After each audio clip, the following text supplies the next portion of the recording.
মানে প্রস্তুতি নিয়ে আসছি যে সারাদিন কাটবো, একবারে গোসল করে আসছি, যার কারণে সারাদিন ঘুরবো আমরা।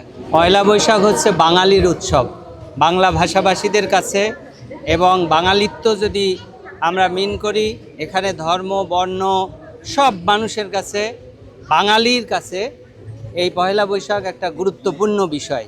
এবং একদম আমি যখন কলেজে পড়তাম, নরোডেম কলেজের আমি ছাত্র, সেখান থেকে তখন এই এলাকায় থাকতাম, তখন আমি প্রতি মানে যে পয়লা বৈশাখ হয়েছে প্রতিবারই ভোরে উঠে চলে আসতাম, এবং এটা আমার কাছে মানে এত ভালো লাগতো।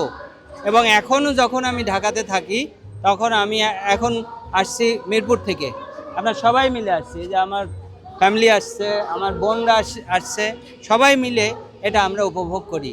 যত কষ্টই হয়, আমরা জানি অনেক দূর বাস বা আমাদের গাড়ি আসতে দেয় না, কিন্তু তারপরেও আমরা এটা হেঁটে হেঁটে আসার রিস্কটা নিই।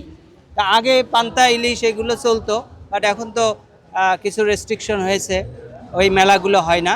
কিন্তু তারপরেও এই বটমূলের যে এসো হে বৈশাখ দিয়ে শুরু করা, তারপরে মুক্ত করো ভয়, আপনও মাঝে শক্তি ধরো, নিজেরে করো জয়, এই যে বিভিন্ন রবি ঠাকুরের গানগুলো, এটা আমাদেরকে সবসময় উজ্জীবিত করে, এবং আমরা এই প্রাণ ভরে সারাদিন উপভোগ করি এটা। আগে যেমন আপনি যেটা বললেন যে মেলা হতো, বিভিন্ন আয়োজন হতো, ছোটবেলার সেই কিছু স্মৃতি যদি বলতে চান, অথবা কিছু কি মিস করেন কিনা? হ্যাঁ, অবশ্যই মিস করি। কারণ হচ্ছে যে ছোটোবেলার যে দৃষ্টিভঙ্গি এবং যে উন্মাদনা, সেটা তো সবসময় আলাদা হয়।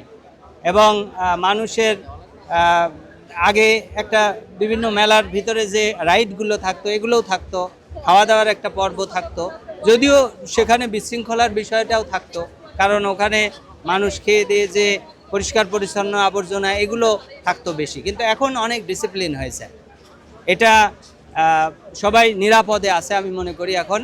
এবং অনেক আমরা আইন শৃঙ্খলা বাহিনীর অনেক প্রেজেন্স দেখতে পাচ্ছি, মানুষের ভিতরে উৎসব আছে, এবং ভালো ওভারঅল সবই ভালো, যার কারণে আমরা উপভোগ করব, সারা দিন কাটাবো, এবং মানে প্রস্তুতি নিয়ে আসছি যে সারা দিন কাটবো, একবারে গোসল করে আসছি, যার কারণে সারা দিন ঘুরবো আমরা।